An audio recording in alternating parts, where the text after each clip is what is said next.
नमस्कार दोस्तों, और एक बार फिर स्वागत है आप सभी का आपके पसंदीदा पॉडकास्ट में। मैं हूं आपका होस्ट मयूर भिमानी, और आज हम एक ऐसे विषय पर बात करने जा रहे हैं जो हमारे घरों में, हमारे कार्यस्थलों पर और हमारी सड़कों पर भी हर दिन अपना प्रभाव डाल रहा है। ये एक ऐसी पीढ़ी है जिसके बारे में हम सोचते हैं कि हम सब जानते हैं, लेकिन जिसकी गहराई और जिसके इरादों को अक्सर हम कम आंकते हैं। आज का हमारा विषय है जेन जेड, वह पीढ़ी जिसने डिजिटल युग में सिर्फ जन्म ही नहीं लिया बल्कि उसे अपना घर बना लिया। वह पीढ़ी जो रील स्क्रॉल करते हुए भी दुनिया बदलने की ताकत रखती है। आज हम सिर्फ जेन जेड को परिभाषित नहीं करेंगे, बल्कि उनके दिमाग में उतरने की कोशिश करेंगे, उनकी आकांक्षाओं को समझेंगे और जानेंगे कि कैसे ये अदृश्य क्रांतिकारी हमारे भविष्य की दिशा तय कर रहे हैं। तो अपनी सीट बेल्ट बांध लीजिए, क्योंकि यह सिर्फ एक चर्चा नहीं, यह एक यात्रा है।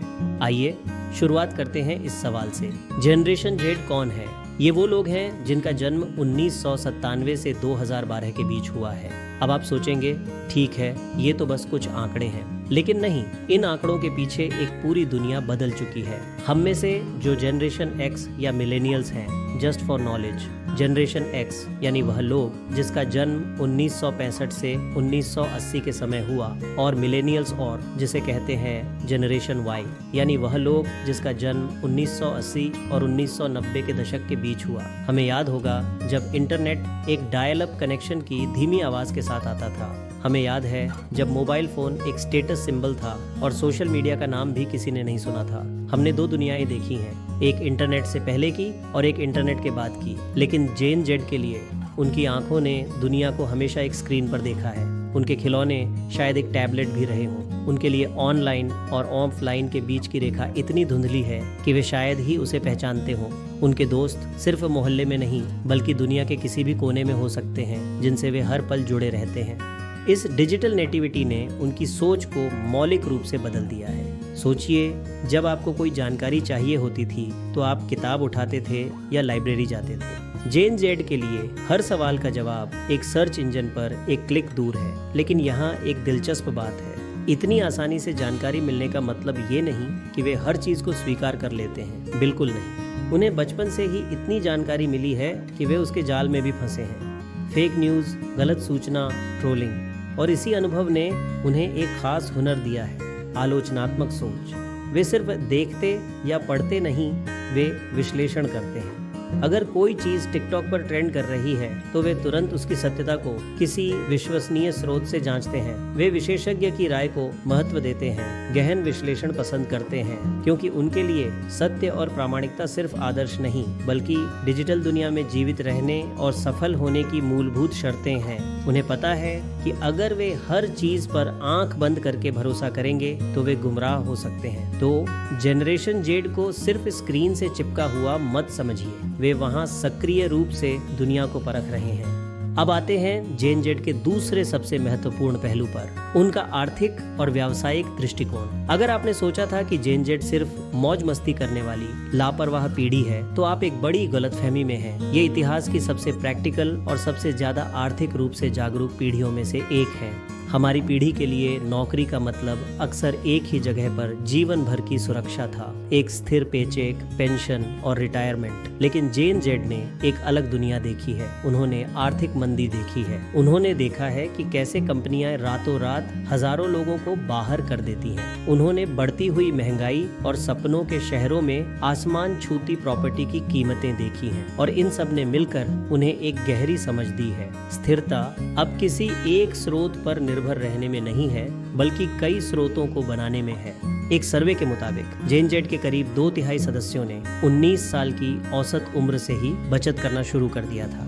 आप कल्पना कर सकते हैं, हम में से ज्यादातर लोग 19 साल की उम्र में अपनी पॉकेट मनी या कॉलेज की फीस को लेकर परेशान रहते थे। लेकिन जेन जेड सिर्फ आज के लिए नहीं, बल्कि अपने कल के लिए बेहद गंभीर हैं। यहीं से एक और कॉन्सेप्ट निकल कर आता है जिसे जेन जेड ने पूरी दुनिया में पॉपुलर किया है, साइड हसल। साइड हसल इसका मतलब है अपनी मुख्य नौकरी या पढ़ाई के साथ साथ दूसरा काम करके पैसे कमाना। आप सोच रहे होंगे, लेकिन क्यों?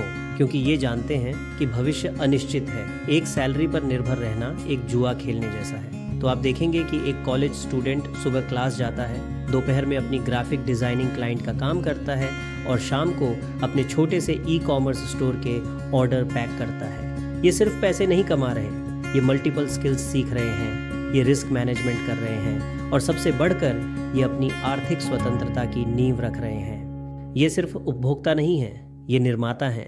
वे यूट्यूब पर कंटेंट क्रिएटर हैं, इंस्टाग्राम पर इन्फ्लुएंसर हैं, ईटसी पर छोटे व्यवसाय के मालिक हैं। वे पारंपरिक 9 से 5 की नौकरी के बजाय फ्लेक्सिबिलिटी और उद्देश्य को प्राथमिकता देते हैं।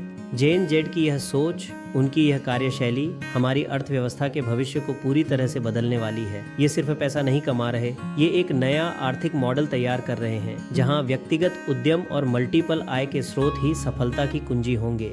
अब आते हैं JNZ के सबसे प्रभावशाली और अक्सर अनदेखे पहलू पर, सामाजिक बदलाव लाने की उनकी ताकत। अगर आप सोचते हैं कि JNZ सिर्फ अपने फोन में लगे रहते हैं तो आपने उनकी असली शक्ति को नहीं देखा है।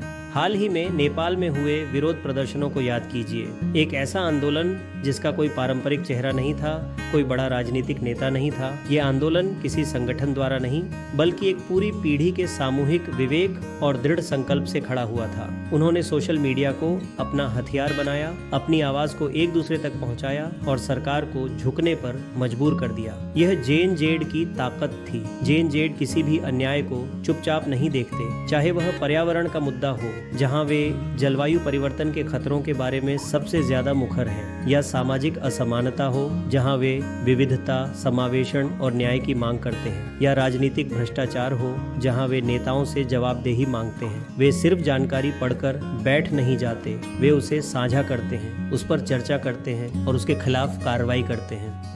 उनके लिए एक ट्वीट, एक रिपोस्ट या एक ऑनलाइन याचिका सिर्फ एक डिजिटल गतिविधि नहीं है, यह एक शक्तिशाली उपकरण है जिससे वे बदलाव ला सकते हैं। वे ऑनलाइन रिव्यूज पर उतना ही भरोसा करते हैं जितना कि किसी दोस्त की सलाह पर, क्योंकि उनके लिए डिजिटल दुनिया सिर्फ वर्चुअल नहीं है बल्कि असली दुनिया का ही एक विस्तार है। JNZ ने यह साबित कर दिया है कि क्रांति अब सिर्फ सड़कों पर नहीं होती, वह स्क्रीन पर भी होती है और अक्सर वह वहां से ज्यादा प्रभावी तरीके से फैलती है। वे सिर्फ भविष्य के नागरिक नहीं, वे वर्तमान के सक्रिय भागीदार हैं जो दुनिया को अपनी शर्तों पर बदलने के लिए तैयार हैं। वे सिर्फ उम्मीद नहीं करते कि कोई बदलाव लाएगा, वे खुद उस बदलाव का हिस्सा बनते हैं। तो दोस्तों, हम JNZ से क्या सीख सकते हैं और उनका प्रभाव आगे चलकर क्या होगा? पहला, अनुकूलनशीलता, एडेप्टेबिलिटी। JNZ हमें सिखाते हैं कि बदलते समय में कैसे ढलना है और कैसे टेक्नोलॉजी का इस्तेमाल अपनी बेहतरी के लिए करना है। दूसरा, उद्यमशीलता, एंटरप्रेन्योरशिप। वे हमें दिखाते हैं कि कैसे नौकरी सिर्फ एक रास्ता नहीं है बल्कि अपना रास्ता खुद बनाना भी संभव है।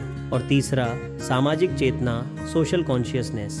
वे हमें याद दिलाते हैं कि हमारी डिजिटल आवाज में कितनी ताकत है और हम कैसे छोटे छोटे प्रयासों से बड़े बदलाव ला सकते हैं। JNZ कोई सिर्फ एक डेमोग्राफिक नहीं है, वे एक मानसिकता है, एक आंदोलन है जिसने पारंपरिक नियमों को तोड़ दिया है। वे हमें सिखाते हैं कि स्मार्ट होना सिर्फ जानकारी इकट्ठा करना नहीं होता बल्कि उस जानकारी को समझदारी से इस्तेमाल करना है। वे हमें यह भी दिखाते हैं कि टेक्नोलॉजी सिर्फ एक टूल नहीं है बल्कि एक विस्तार है हमारी सोच का, हमारी आवाज का और हमारे बदलाव लाने की क्षमता का। वे सिर्फ भविष्य के वासी नहीं हैं, वे भविष्य को बनाने वाले वास्तुकार हैं और हम सबको उन्हें समझना और उनसे सीखना होगा, क्योंकि चाहे हम माने या न माने, हमारा भविष्य उनके हाथों में है। तो दोस्तों, आज के इस गहन विश्लेषण से आपने JNZ के बारे में क्या सीखा? क्या आपको लगता है कि वे वाकई दुनिया को एक बेहतर जगह बना रहे हैं या उनके साथ कुछ चुनौतियां भी जुड़ी हैं? आपकी राय जानना हमारे लिए बेहद महत्वपूर्ण है। कृपया हमें कमेंट में जरूर लिखें। यह था आज का एपिसोड। उम्मीद है कि आपको JNZ को एक नए नजरिए से देखने का मौका मिला होगा। हम अगली बार फिर मिलेंगे एक नए विषय, एक नई कहानी और कुछ नई अंतर्दृष्टि के साथ। तब तक के लिए इस दुनिया को और बेहतर बनाने की कोशिश करते रहिए। मैं हूँ आपका होस्ट मयूर भीमानी और आप सुन रहे थे अपना पसंदीदा पॉडकास्ट। नमस्कार।